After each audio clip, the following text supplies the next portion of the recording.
আওয়ামী লীগ মুক্ত বাংলাদেশে ঈদ উদযাপন কেমন হলো?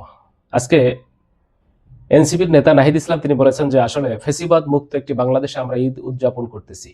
বাংলাদেশে বিগত 17 বছরের ঈদ আর বর্তমানে ঈদ কিন্তু আসলেই ভিন্ন।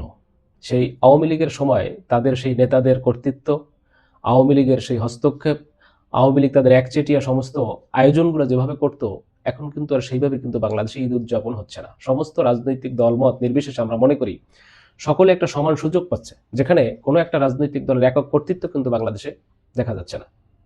এবং আওয়ামী ফেসিবাদ মুক্ত একটা বাংলাদেশে ঈদ উদযাপন, যেটা বাংলাদেশের মানুষ দীর্ঘদিন ধরে আশা করছিল যে আসলে বাংলাদেশে এই ধরনের একটা সৌহার্দ্যপূর্ণ আচরণ কখন হবে, কখন আমরা রাজনৈতিক দলগুলোর ভিতরে একটা সৌহার্দ্যপূর্ণ আচরণ দেখব বাংলাদেশে, আমরা কখন আওয়ামী ফেসিবাদ মুক্ত একটা বাংলাদেশ দেখব। এবং এমন একটা ঈদ আজকে উদযাপিত হচ্ছে যেখানে আসলে সেই ফেসিবাদী কোনো শক্তি তারা এখন রাষ্ট্র ক্ষমতায়, তারা আর সেই তাদের ক্ষমতা দেখাইতে পারতেছে না। সেই শেখ হাসিনার মতো জালিম সরকার কিন্তু এখন আর বাংলাদেশে নাই। তবে তারপরেও আমরা অনেকটাই হতাশা হচ্ছে এই কারণে যে বিগত এই আওয়ামী সরকার, যাকে পতন ঘটানোর জন্য বাংলাদেশের হাজার হাজার কোটি কোটি মানুষ রাজপথে নেমে আসছিল 5ই আগস্ট বা জুলাই বিপ্লবের সময়, সেই শেখ হাসিনার সেই স্বৈরাচারী কালচারকে ঠিকই আমরা বিদায় করতে পেরেছি এরকম আমরা ভাবছিলাম। কিন্তু বর্তমানে বিএনপি সরকার ক্ষমতায় আসার পরেও তাদের নেতাকর্মী বা তাদের রাজনৈতিক যে আচরণ বাংলাদেশে আমরা দেখতেছি এই মুহূর্তে, সেটাও কিন্তু অনেকটা সেই আওয়ামীকরণ করা হচ্ছে, সেইভাবে দলীয়করণ আত্মীয়করণ করা হচ্ছে। সেই কায়দায় বাংলাদেশে আবারও বিএনপি কি সেই ফেসিবাদের পথে হাঁটতেছে?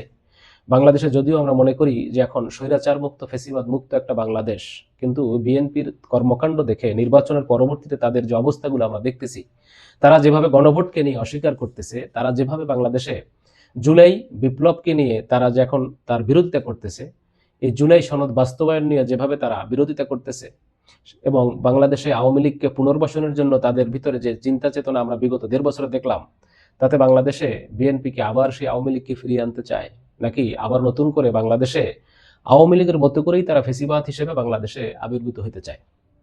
যেই আওয়ামী লীগকে বাংলাদেশে 17 বছর মানুষ সহ্য করেছে, যে আওয়ামী লীগকে এই 17 বছরের রাষ্ট্র ক্ষমতায় থাকার পরেও তাদের দলীয়করণ আত্মীয়করণ করে তাদের সমস্ত কিছু সাজানোর পরেও বাংলাদেশের জনগণ কিন্তু 17 বছরের রাষ্ট্র ক্ষমতায় থাকা সেই আওয়ামী লীগকে মাত্র 17 দিনের ব্যবধানে কিন্তু তাদেরকে রাষ্ট্র ক্ষমতা থেকে সরিয়ে দিয়েছে। শুধু তাই না, আজকে আওয়ামী লীগের একেবারে কিন্তু পতন হয়ে গেছে।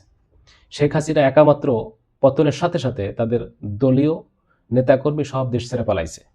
যারা দেশে আছে তারাও এখন অনেকেই তারা গুপ্ত হয়ে গেছে। এই অবস্থা থেকে কি আসলে বিএনপির শিক্ষা নেওয়া উচিত না? বাংলাদেশে জুলুম অত্যাচারের শিকার যে শুধুমাত্র জামাত ইসলাম এরকম না, বাংলাদেশে বিএনপি এবং জামাত ইসলাম উভয় রাজনৈতিক দল, তারা এই বিগত 17 বছর আওয়ামী লীগের কাছ থেকে তারা নির্যাতন, অত্যাচার, জুলুম, খুন, গুম, চাঁদাবাজ, আয়নাঘর সবকিছুর শিকার তারা। অর্থাৎ বাংলাদেশে যদি সংখ্যার দিক থেকে বলি, তাহলে এই বিএনপি আওয়ামী লীগের কাছে সবচাইতে বেশি নির্যাতিত সংখ্যার দিক থেকে। অথচ তারা যদি সেই মাজলুম ভূমিকায় থেকে এখন হঠাৎ করে আবার সেই আওয়ামী লীগের মতো জালিমের ভূমিকায় যায়, তাহলে কি বাংলাদেশের মানুষ তাদেরকে গ্রহণ করবে, নাকি আওয়ামী লীগের মতো করেই তাদের আবার এই দেশে পতন শুরু হবে? কারণ বাংলাদেশের মানুষ আসলে ফেসিবাদী কালচার দেখতে চায় না, স্বৈরাচারী কালচার এই দেশে দেখতে চায় না। তারা নতুন বাংলাদেশ চায়, তারা আসলে পরিবর্তন চায়। আর তারা পরিবর্তন ইনশাআল্লাহ এই দেশে করেই ছাড়বে। যদি বিএনপি তারা মনে করে যে আমরা 2/3 আমরা আসন পেয়ে আমরা ক্ষমতায় এসেছি, আমরা যা ইচ্ছা তাই করব, পার্লামেন্টে গিয়ে আমরা আমাদের মতো করে সবকিছু করব, সেটা আসলে কিন্তু সম্ভব না। কারণ বাংলাদেশের জনগণ কিন্তু রাজপথে নামা শিখে গেছে। তারা জুলাই বিপ্লব থেকে তারা শিখেছে, এক হাদি মৃত্যুবরণ করলেও শহীদ হইলেও লক্ষ লক্ষ হাদি বাংলাদেশে তৈরি করে থুয়ে গেছে। এক শহীদ হত্যা মানে আবু সাইদ হত্যা হইলেও বা শহীদ হইলেও এরকম এক আবু সাইদ লক্ষ লক্ষ আবু সাইদ ঘরে ঘরে তৈরি করে থুয়ে গেছে। জুলাই বিপ্লবের মতো আবারও যদি বাংলাদেশে বিএনপির বিরুদ্ধে আর একটা বিপ্লব হয়, বিএনপি কি সেটা রক্ষা করতে পারবে বা সেটা সামলাতে পারবে?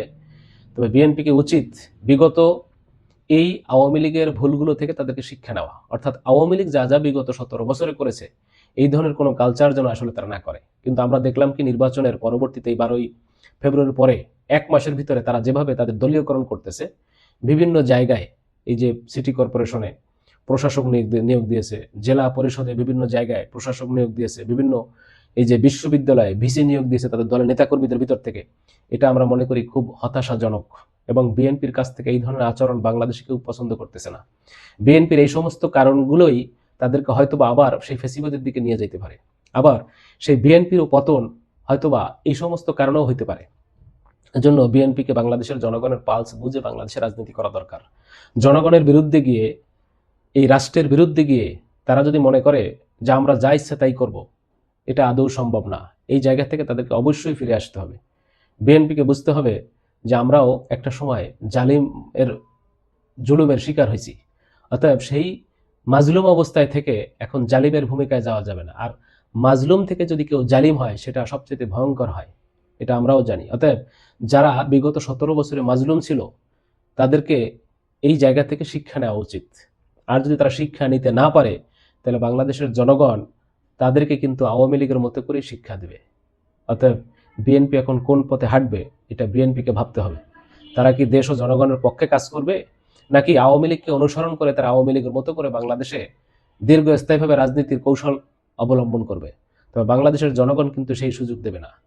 অবশ্যই আমরা মনে করি যে বাংলাদেশে হাসিনার মতো একজন স্বৈর শাসক যদি 17 দিনের আন্দোলনে তাদের পতন ঘটতে পারে, তাহলে বিএনপি কিন্তু ততটা শক্তিশালী নয়।